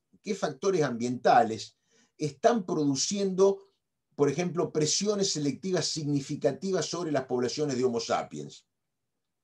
Digamos, a lo mejor no sea tan fácil de responder, pero tenemos también que recordar siempre que los procesos evolutivos no solamente obedecen a presiones selectivas, sino que obedecen, por ejemplo, a factores como deriva genética, a procesos migratorios. O sea, los procesos evolutivos, si uno los ve en sentido amplio, continúan ocurriendo siempre y a no ser que, supongamos, por una cuestión de transhumanismo, ya no exista más reproducción, digamos la reproducción sea totalmente controlada y ocurra solamente en laboratorio, a lo mejor ahí sí habría que dejar de hablar de evolución, pero mientras eso no sea así, me parece que sería demasiado precipitado. Muchísimas gracias. Bueno, llegamos ya al final de esta sesión. Ya se respondieron las preguntas que había. Le damos muchas gracias al profesor Gustavo Caponi por la excelente exposición que nos ha dado y gracias a todos y todas por haber atendido a la charla.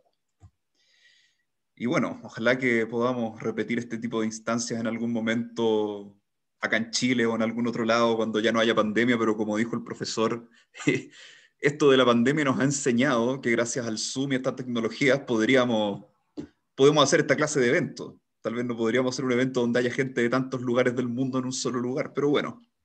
Así que agradezco a todos, agradezco sobre todo al profesor Gustavo y muchas gracias. Bueno, te vuelvo a agradecer, Gabriel, y le agradezco a todos los que participaron, sobre todo por las interesantes preguntas, todas muy pertinentes, las agradezco mucho y nos veremos en los próximos encuentros. Yo espero poder participar de todos. Recomiendo particularmente la próxima conferencia, que es la de Laura Nuño, una investigadora de primer nivel, que espero poder participar y ahí podremos seguir discutiendo entonces. De hecho, ahí nos va a dar una perspectiva, la primera perspectiva un poco más crítica al darwinismo que se nos viene. Así que para contrastar. Bueno, Así que bueno, muchas gracias a todos y todas. bueno, buenas noches entonces. Buenas noches. Chau, chau. Chao, chao.